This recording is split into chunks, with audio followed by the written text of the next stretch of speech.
Ever Onward tribe.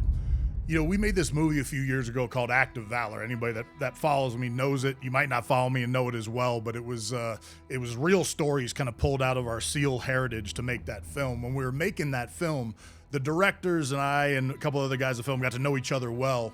And I remember the directors were getting ready to wrap production and wrap filming, asked me, totally separate from the movie, but if I'd ever written a death letter.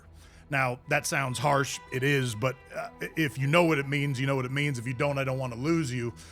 For centuries, warriors have left something behind in case they fell in battle. So they might leave a letter, a note, something behind that, you know, if the worst happened out on the battlefield, they'd be able to share kind of their thoughts and their feelings with their family. My family is very, very open, very communicative, so there's nothing left unsaid. I've told my family and tell them all the time how I feel about them, the love we share with each other. So I always felt like a death letter with that little bit of superstition that warriors had would almost be like a self-fulfilling prophecy. It used to bother me, the idea of writing that. Like I said, more importantly, I've said what I wanted to say. But he asked me that, and I said, no, I never wrote one. And one of the other guys in the room was like, oh, I wrote one. I still have one in case it needs to be out there in the world. And so the director turned back to me, as like I said, as we've become buddies. He said, well, if you did, what would you write? Because we want to put a note in here. We want to kind of use that concept for the movie.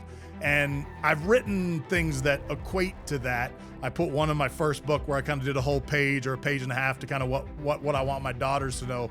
But for the film, I just love literature and philosophy so much that it really made me think about one of my favorite passages from Tecumseh, this amazing war chief and philosopher that talks about life. And it really captures in my mind, if you told me I could write a death letter, you could do a lot worse than this. And so I'll share it with you. I want to read it so I don't mess anything up. So live your life that the fear of death can never enter your heart. Trouble no one about their religion, respect others in their view, and demand that they respect yours.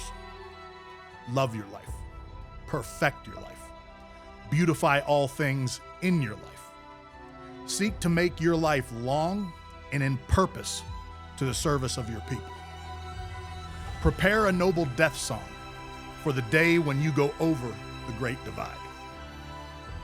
Always give a word or a sign of salute when meeting a stranger or passing a friend when in a lonely place. Show respect to all people and grovel to none. When you arise in the morning, give thanks for the food and for the joy of living. If you see no reason for giving thanks, the fault lies only in yourself. Abuse no one and no thing, for abuse turns the wise one to fools and robs the spirit of its vision. When it comes your time to die, be not like those whose hearts are filled with the fear of death, so that when their time comes, they weep and pray for a little more time to live their lives over again in a different way. Sing your death song and die like a hero going home. Ever onward.